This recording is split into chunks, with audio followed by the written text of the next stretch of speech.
Okay, once again, bumisita tayo rito sa Spider. Pero ngayon ang pinuntahan natin is SM East Ortigas branch. Okay, so bakit tayo nandito? Tatry natin yung panibagong model nila sa motor. Ito yung tinatawag na Spider Neo Ace. Okay, so what's special about this? This is a modular helmet.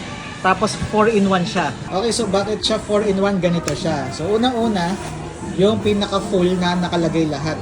So meron siya nitong visor, meron itong chin guard. So yun yung kabuuan. And then, meron pa nitong dual visor. Yun. Okay, so next, pwedeng tanggalin yan isa-isa. So yun lang, tanggalin lang yung mga nandito. Yan. Yun. Half face na merong isa pang visor dito. So paano kinokontrol yung visor na yan? Dito lang siya. Yes po. Yun, no? Galing. Okay.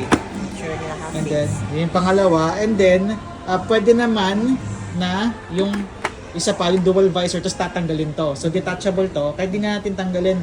Pero, yun. So, ganun siya nag-work. And ito yung kukunin natin. SRP is 3,695. Meron ka ng, para ka merong 4 na helmet. Yan. Available sa medium, large, and extra large. Ayos. Salamat. Bisita lang kayo rito sa SM East Ortigas. Okay, so ito sila. Pagdating sa available colors, yan, merong kulay itim. Meron yung parang desert na gray o brown. Yan siya. Tapos meron din yung white. Ito yung pinili ko yung white. Ang ganda. Kasi yung chin guard niya mukhang pang stormtrooper.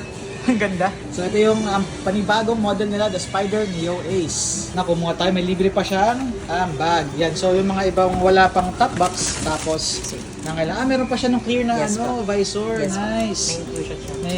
May plus 1 pa. Thank you so much. Another budol for today. At maraming salamat sa Spider sa discount. Maraming salamat. Pero ang SRP niya 3,695. Ayun, sa halagang 3,695 para kayo merong 4 na helmet. So kung gusto niyo pang daily, meron kayong half face, tapos dual visor na siya. So pwedeng clear or pwedeng yung smoke. Tapos gusto naman full face, meron naman siyang chin guard na nalalagay. So nakakatawa, ang daming pwedeng gawin. So 4 for the price of 3,695. Tapos hindi pa kayo aakit ng 5,000. Meron na kayong modular na helmet from Spider. That's it. Thank you for watching. Maraming salamat sa panonood. Like, comment, and subscribe. Follow me for more.